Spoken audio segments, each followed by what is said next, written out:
Buenas tardes, en el día de hoy les daremos a conocer nuestro gran trabajo de investigación acerca de las web .1, .2 y .3.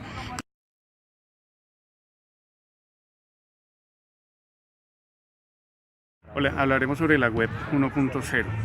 Hablaremos de sus inicios y algunas de sus características principales. La web nació en 1992 en el CERN, en Ginebra, en el Council European for la Research Nuclear. Y esta web, creada en 1992, ha pasado por varias fases evolutivas que han avanzado acorde con el avance también, valga la redundancia, de las tecnologías en determinado momento de la historia, y obviamente también dada por la mayor potencia de los equipos que acceden a ella.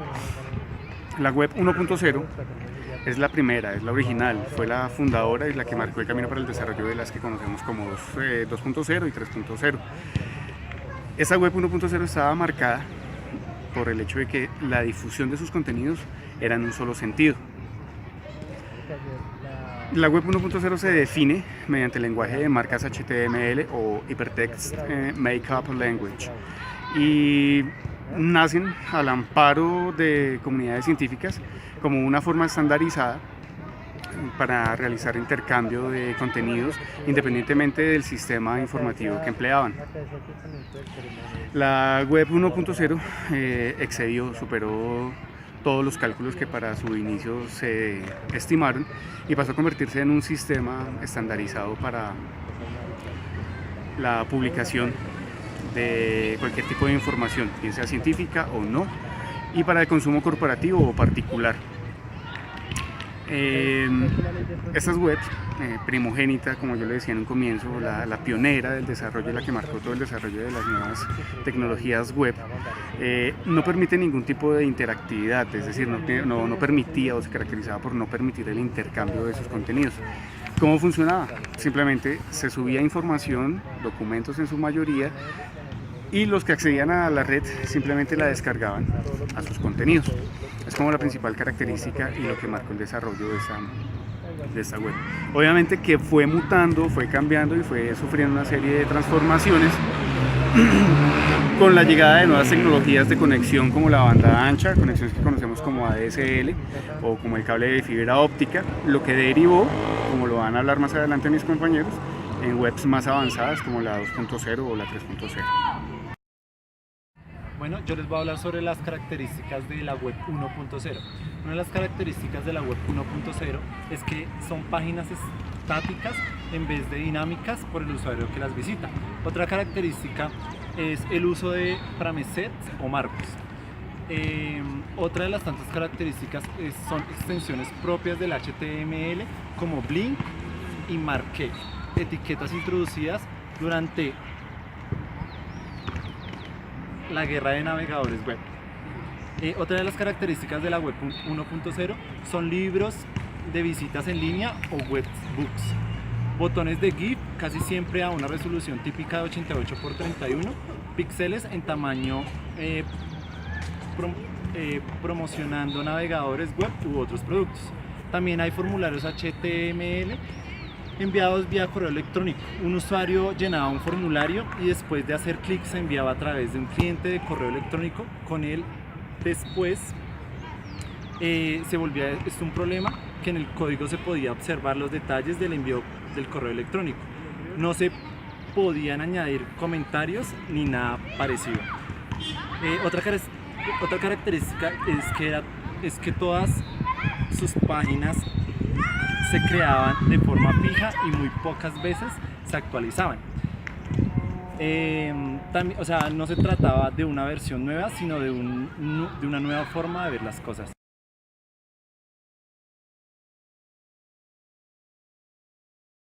Vamos a hablar de la web 2.0. La web 2.0 no es más que la evolución de la web o el internet, que nos quita el papel de usuarios pasivos y nos convierte en usuarios activos. Significa que podemos participar en la información que suministramos a la red. Su principal característica es la participación de los usuarios y no solo viéndonos como espectadores. A continuación vamos a ver las características que son: el auge de las redes sociales, la web creada por los usuarios usando plataformas de autoedición y el contenido agregado por los usuarios como el valor clave de la web y el etiquetado colectivo. Muy buenos días. Hoy vengo a hablar sobre la Web 2.0. La Web 2.0 es un término moderno que se refiere a las páginas World Wide Web, que hace énfasis, por ejemplo, al tipo de contenido generado por usuario, usabilidad e interoperabilidad por parte de usuarios finales.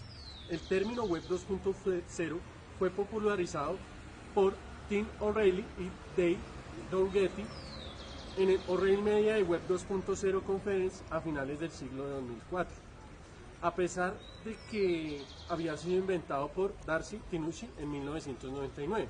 Un poco de la historia de la Web 2.0.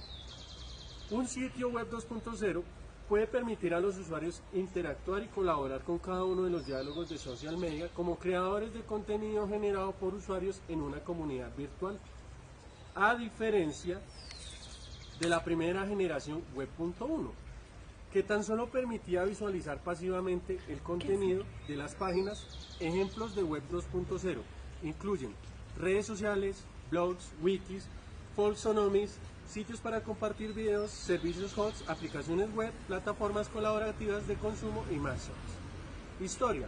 El término Web 2.0 fue usado por primera vez en enero de 1999 por el señor Dinucci, un arquitecto de consultas tecnológicas, que en su artículo Futuro Fragmentado refiere la web que conocemos ahora, que carga la ventana de un buscador. La pantalla es solo un embrión de la web que se avecina. Una de las características principales de la Web 2.0 son las folksonomías, clasificación libre de información que permite a los usuarios clasificar, encontrar información colectivamente. Eso quiere decir etiquetar. Rica experiencia de un usuario, contenido dinámico sensible a la entrada de un usuario. 3. La participación de usuarios. La información fluye de dos formas, entre el dueño del sitio y el usuario de modo de evaluación, revisión, comentarios, etc. 4. El software como servicio. Los sitios Web 2.0 desarrollan APIs para permitir el manejo automatizado semejante a una aplicación de masa. 5. La participación en masa. El acceso a la web casi universal conduce a una diferenciación de interés del Internet tradicional de usuario de bases, la cual tendrían a ser hackers o aficionados a los computadores, a una variedad de usuarios más amplia. Muchas gracias y hasta luego.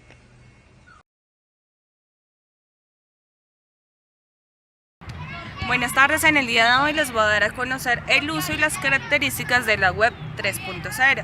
Como bien sabemos, la Web 3.0 es la que rige actualmente nuestro siglo XXI y es gracias a ella cómo podemos tener comunicación, cómo podemos almacenar y buscar información de una forma mucho más fácil. Un ejemplo de comunicación actual es Facebook. Como bien sabemos, Facebook es una red social o un medio de comunicación con el que podemos tener accesibilidad y comunicación con personas de todos los países, de todos los lugares del mundo, gracias a la capacidad, al almacenamiento y a la velocidad que tienen nuestras Web 3.0.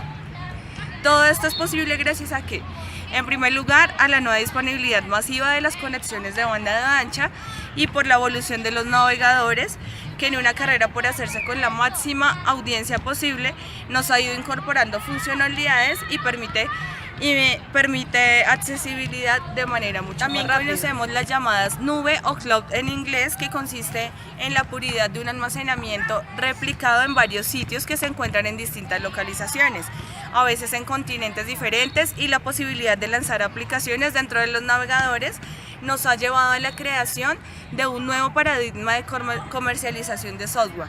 Es importante que tengamos en cuenta que gracias a esta Web 3.0, los medios de comunicación, los medios de estudio virtual son mucho más fáciles debido a la capacidad de almacenamiento de la documentación, y gracias a ello podemos desde casa obtener todo lo que queramos buscar y toda la información que nos parezca importante y queramos almacenar para el momento o para un futuro. Gracias.